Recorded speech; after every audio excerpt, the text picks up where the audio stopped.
आपके वालिद ग्रामी लतीफ़ अहमद खोसा साहब को ये इल्काबाज से नवाजा गया कि सरदार आप अपने नाम के साथ न लगाया जाए। सुप्रीम कोर्ट तो फिर आज क्यों नहीं बाहर निकल सकते काजी साहब? आज क्यों पब्लिक में नहीं जा सकते? व्हेन अ जज ओपन्स हिज माउथ ही शट्स हिज माइंड। क्यों इनको टोयोटा 1300 सीसी नहीं देते? क्यों इन्होंने जो है V8 लेनी है? क्यों इन्होंने वीगो डाले लेने? किस काम क्या करना है इन्होंने? खिदमत कर करके ये अपना मिडल ईस्ट में इनके महल बनी जा रहे हैं। आपके ब्यूरोक्रेट्स जो हैं वो पाकिस्तान में रहना पसंद नहीं करते, वो रिटायरमेंट के बाद बाहर चले जाते हैं, उनके बच्चे बाहर पढ़ते हैं, उनकी सब जायदादें बाहर होती हैं, जजेस की तनख्वाहें बढ़ाते जाते हैं और आपका निज़ाम जो अदल और इंसाफ का है वो सबसे नीचे टेल से शुरू हो रहा है। ये खाम ख्याली है किसी की कि खान साहब से नहीं मिलने देंगे तो कोई और चीज़ हो जाएगी। अस्सलाम वालेकुम नाज़रीन, मैं हूं अहमद रियाज बलोच और आप देख रहे हैं वॉइस ऑफ पाकिस्तान। नाज़रीन, पाकिस्तान भर में इस वक्त जो मजमूई तौर पर सियासी सूरत हाल है वो अलग, और एक जानिब जो दूसरी सूरत हाल है वो KPK के हवाले से है, जहाँ पे सुहेल आफरीदी ने वज़ीर आला मुंतखब हो चुके हैं, लेकिन उनकी बानी PTI से मुलाकात नहीं करवाई जा रही, जिसकी वजह से जो एक सूबाई काबीना की तश्कील का मामला है वो ताहीर का शिकार हो रहा है। इस सूरत हाल पर हमारे साथ बात करने के लिए आज मौजूद हैं खुर्रम लतीफ़ खोसा साहब, सीनियर वकील हैं, उसके साथ साथ माहिर कानून भी हैं। उनसे बात करते हैं। सर, बहुत शुक्रिया आपके वक्त का। फरमाइएगा, क्या आईनी पेचीदगी है अगर ये सूबाई काबीना मजीद डिले होती है तो? देखिए, कोई आईनी पेचीदगी नहीं आएगी इसमें, वो बन ही जानी है। ये कोशिश कर रहे थे कि पहले किसी तरीके से वो इस्तीफ़ा जो है वो ना एक्सेप्ट किया जाए। हाँ जी, वो बहाने हीले बहाने कर रहे थे, लेकिन ये जो मर्जी कर ले इंशाल्लाह काबीना बन जाएगी, जल्द बन जाएगी। ये कोई इसमें ये जो मर्जी कर लें, ये इनकी आपको कोई पेचीदगियां बनाई जाएंगी या मतलब ऐसी जैसे कोशिश कर रहे थे गाड़ियों के मुतालिक वो बड़ी बहस चल रही है आजकल। वो कहते हैं फिलहाल चौधरी कि ये मतलब बुज़दार नंबर 2 है, बुज़दार अफ्रीकी हैं। वो उनके कहने से कुछ नहीं होगा। वो भी अपनी इनिंग्स खेल गए थे जैसी भी खेल गए, और लेकिन ये जो है ग्रास रूट लेवल से आए हैं, वर्कर हैं, और ये ही इज़ अ बोल्ड मैन। और इंशाल्लाह आप देखेंगे कि बिल्कुल ऐसे ही है, और ये आप देखेंगे कि इंशाल्लाह सूबा बहुत अच्छा परफॉर्म करेगा। पहले भी अच्छा कर रहा था, अब और मज़ीद अच्छा करेगा। लेकिन ये जो मामला बुलेट प्रूफ गाड़ियों वाला है, इसमें आपको कितना मौक़िफ़ तगड़ा लगता है अपनी जमात का? यकीनी तौर पर आप दफा तो करेंगे, लेकिन आपका मौक़िफ़ तगड़ा ही आते हैं, मतलब उन्होंने गाड़ियाँ दी हैं पुलिस वालों के लिए। आप ये देख लें, क्या था इसमें? आप ये देखें कि यहाँ पर ज़रा आए ना, पंजाब में आए, ये ACO के पास कौन सी गाड़ियाँ हैं, यहाँ पे पुलिस के पास कौन सी गाड़ियाँ हैं, DSP के पास कौन सी गाड़ियाँ हैं। सबसे अच्छा सुन लीजिए ना, सबसे अच्छा काम किया था जुनेजो साहब ने। उन्होंने 1000 सीसी गाड़ी कही थी, इससे ऊपर आप नहीं ले सकते, गरीब मुल्क है। ठीक है, तो इसके अंदर आपको ये इतनी लग्जरीज की क्या ज़रूरत? लेकिन सर वहाँ पे हालात भी तो गैर देखें, ना? वो है पंजाब से डिफरेंट सिस्टम है, ट्राइबल सिस्टम है वहाँ पे। जिस वक्त जिरगा होता है, जिस वक्त जिरगा फैसला कर देता है तो आपके हालात ठीक हो जाते हैं।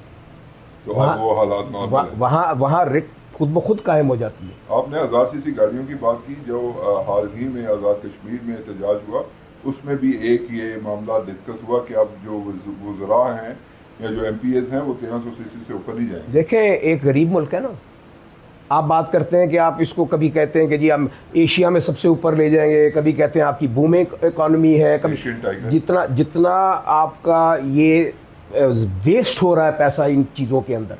लग्जरी गाड़ियों की क्या ज़रूरत है उनको क्या ज़रूरत है कि वो जो है, आप जब जो गाड़ी पाकिस्तान में बनती है वो क्यों नहीं देते इनको?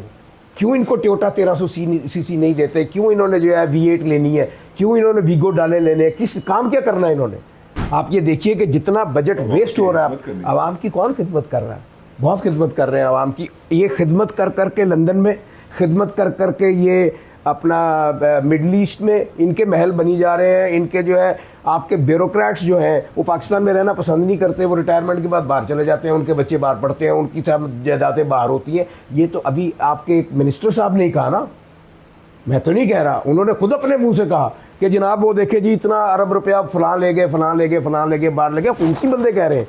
तो इस निज़ाम को अगर आपने तब्दील करना है और IMF से कर्ज लेकर अगर आप वापस करने की बात करते हैं, तो सबसे पहले चैरिटी बिगिंस एट होम। आप पार्लियामेंट के मराद बढ़ाते जाते हैं, आप पार्लियामेंट की तनख्वाहें बढ़ाते जाते हैं, आप जो है जजेस की तनख्वाहें बढ़ाते जाते हैं, और आपका निज़ाम जो अदल और इंसाफ का है वो सबसे नीचे टेल से शुरू हो रहा है। तो ये तो दिस इज शेयर हिपोक्रेसी। आप बात करें, जब तक आपने अपने आप को खुल के सामने से आके सच नहीं बोलना, तो आपने अपने आप को अमेंड करना ही नहीं है। ये तो आप लोगों के साथ एक झूठ बोल रहे हैं। क्या ज़रूरत है इतनी बड़ी बड़ी इनको महलों की और गाड़ियों की? लेकिन सर केपीके में मैंने दोबारा ये गुजारिश कर रहा हूँ कि वहाँ पे हालात चूँकि मतलब गैर मामूली हैं, तो पुलिस को अगर गाड़ियाँ मिल गई थी, पुलिस अगर उसे इस्तेमाल कर लेती तो जायका क्या? देखें, पुलिस वालों से ज़्यादा पब्लिक की जान कीमती है। क्या लोगों, मैं पब्लिक की कह रहा हूँ ना, पब्लिक की जान ज़्यादा कीमती है। उसमें पुलिस वाले आते हैं जो अगर उन्होंने अपनी हिफाजत के लिए गाड़ियाँ ले ली हैं, पब्लिक की क्या हिफाजत करेंगे? तो बाहर ही नहीं निकलेंगे। जब तक वहाँ पे law and order situation improve नहीं होगी, जब तक उनको ये पता नहीं होगा कि हमारी भी लाइफ एट स्टेक है, वो तो अंदर बैठे रहेंगे। So what is to be done is to improve the overall situation which is prevailing there. आपने वहाँ पे लोगों से डायलॉग के ज़रिए चीज़ों को हल करना है। बुलेट प्रूफ गाड़ियाँ दे के सिचुएशन हल नहीं होती है, बख्तरबंद गाड़ी दे के सिचुएशन हल नहीं होती है। गवर्नमेंट जो सूबाई उनको जो उनके वहाँ पर देखें, आपके पास मिसाल मौजूद है। आपके साथ ही नेबर इंडिया में एक मूवमेंट चल रही थी 80s 90s में, ख़त्म हो गई ना।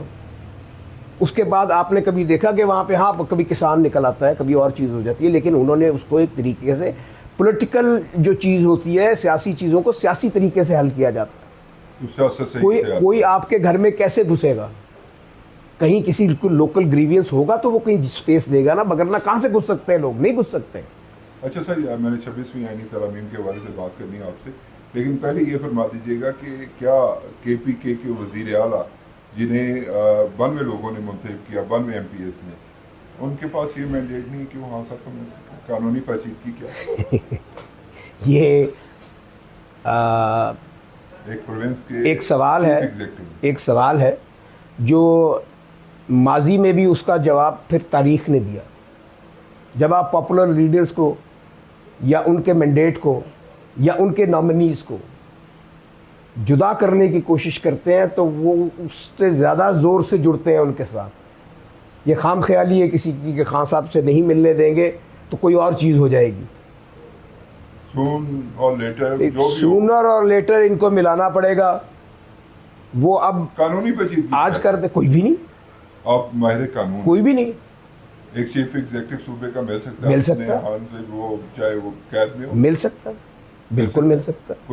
कोई पेचीदगी आखिर में ये फरमाइएगा 26वीं आईनी तरमीम के हवाले से सुप्रीम कोर्ट में समाज चल रही है। आपको लगता है कि जहाँ पे आपके वालिद ग्रामी लतीफ़ अहमद खोसा साहब को ये इल्काबाज से नवाजा गया कि सरदार आप अपने नाम के साथ न लगाया जाए, और कहा उन्होंने जो काजी थे तो हो जाएगी रिवर्ट? उन्होंने एक और भी सवाल किया था, उन्होंने कहा आप यहाँ करने क्या आए हैं? तो आगे से सरदार साहब ने जवाब दिया था टॉम एंड जेरी शो देखने आया हूँ, which was I think the right answer. जो हो रहा था, जो तो यही हो रहा था, टॉम एंड जेरी चल रहा था। आज भी अगर तो सुप्रीम कोर्ट, तो फिर आज क्यों नहीं बाहर निकल सकते काजी साहब? आज क्यों पब्लिक में नहीं जा सकते? आज क्यों मुंह छुपाते हैं? नहीं, आज मुंह क्यों छुपाते हैं? गैर मकबूल क्या हुए जब आप फैसले ही ऐसे करेंगे? देखें, हमने पढ़ा था व्हेन अ जज ओपन्स हिज माउथ ही शट्स हिज माइंड। जो ज़्यादा बोलता है ना जज, वो अपना दिमाग बंद कर लेता है। जजेस स्पीक थ्रू देयर जजमेंट। जज अपने फैसले के ज़रिए बोलता है। दलाइल देने के लिए वकील मौजूद होते हैं दोनों अतराफ से, जिनको लीगल प्रैक्टिशनर्स एक्ट के तहत और क्लाइंट की तरफ से मैंडेट होता है दलाइल देना, कायल नहीं करना जज ने किसी को। अब तो ऑडियंस सारी देख रही है, पब्लिक सारी देख रही है, दुनिया सारी देख रही है। अब वकीलों को कायल करना चाहते हैं किस चीज़ के ऊपर? कानून ये है कि अगर मेरे खिलाफ नालिश है, मेरे खिलाफ या मैं जिस ओहदे पे हूँ वो कानून मुतनाज़े है और उस कानून की बाबत फैसला करना है, तो मैं उस केस को नहीं सुन सकता। रहमान साहब ऐसी बात पहले भी कह चुके हैं कि अगर आपके ऊपर इल्ज़ाम है तो आप अपनी चेयर से अलग। दो अहम सवाल है, एक ये कि क्या ये रिवर्ट होगी 26वीं आईनी तरमीम, और दूसरी बात जो सबसे अहम उससे भी पहले कि क्या फुल कोर्ट बैठेगा? आईनी नहीं, फुल कोर्ट बैठेगा। देखें, माजी में चले जाएं, आपको याद होगा एक सुप्रीम कोर्ट पे हमला हुआ था, एक जमात ने कराया था। उस वक़्त जो कवानीन बने क्या वो रह गए थे? उस वक़्त जिस चीफ जस्टिस या जो बनना चाहते थे उनकी जंग थी वो रह गई थी। फिर आप आगे आ जाइए, फिर और जज इंडक्ट किए गए, क्या वो रह गए थे? क्या वो कवानीन रह गए थे? उसके बाद इफ्तिखार चौधरी की तो आपके सामने मूवमेंट है। उस मूवमेंट के बाद अदलिया का जो बना नहीं बना उसको छोड़ दें, लेकिन क्या वो कवानीन और वो चीज़ें रह गई थी? क्या वो जो उस वक़्त परवेज़ मुशर्रफ साहब ने बिठा दिए थे लाके, वो जो सोचते थे कि हम चीफ जस्टिस फ़लाँ सन में बन जाएंगे पाकिस्तान के और फ़लाँ हो जाएगा, क्या वो रह गया था? तो जब भी आप एक इंतहा को छू लेते हैं, आप एक हाइब्रिड निज़ाम ऐसा बनाने की कोशिश करते हैं जिसमें इंसाफ ही ख़त्म हो जाए, तो वो चीज़ खुद ब खुद मिट जाती है। तो इसलिए ये जो तरामीम है ये भी नहीं रहेंगी।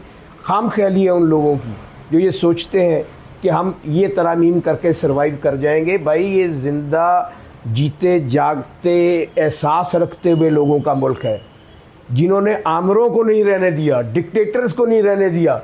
तो आपकी इस नाइंसाफ़ी को फिर अल्लाह ताला मौजूद है, वो खुदा रब्बे जुल जलाल मौजूद है जिसने जब नाराज़ हुआ तो कोविड-19 में उसने अपने घर में सजदा बंद करा दिया कि तुम इस काबिल ही नहीं हो कि इधर ना हो। इसलिए आप खातिर जमा रखें, इंशाअल्लाह ये सब रिवर्स होगा। आखिर में ये मुख्तसरन बता दीजिएगा कि इस एक पूरे मतलब सूरत हाल में जो एक हाथ दो जजेस के सामने, दो जजेस का हाथ सामने आया मंसूर अली शाह साहब का, कितनी अहमियत है? मतलब सिस्टम को एक्सपोज करने वाली बातें तो है उसमें। सिस्टम तो एक्सपोज हो चुका, उसमें एक्सपोज करने वाला रह क्या गया है? आपने सिटिंग जजों को सुना कि उन्होंने कहा जी हमें एस्टैब्लिशमेंट जो है वो आके डायरेक्शन डिक्टेट्स देती है। 5 जज नालिश लेके 6 चले गए कि ये मामला। इससे पहले भी एक जज साहब ने कहा, उससे पहले, और कोई नई बात नहीं है। जुल्फ़िकार अली भुट्टो साहब को जिस जज ने बेल दी थी उसकी तो डिग्री है ना, क्या जी उसकी डिग्री जली है, वो बेचारे यहाँ से वो अफगानिस्तान के ज़रिए भागे। तो ये कोई ना उनकी रीत नहीं है। बहुत शुक्रिया और यकीनी तौर पर इस हवाले से वो अपनी राय रखते हैं और अहम राय रखते हैं, चूँकि माहिर कानून भी। अभी तक के लिए अहमद रियाज बलोच और खुर्रम लतीफ़ कोसा साहब को दीजिए इजाज़त। अल्लाह की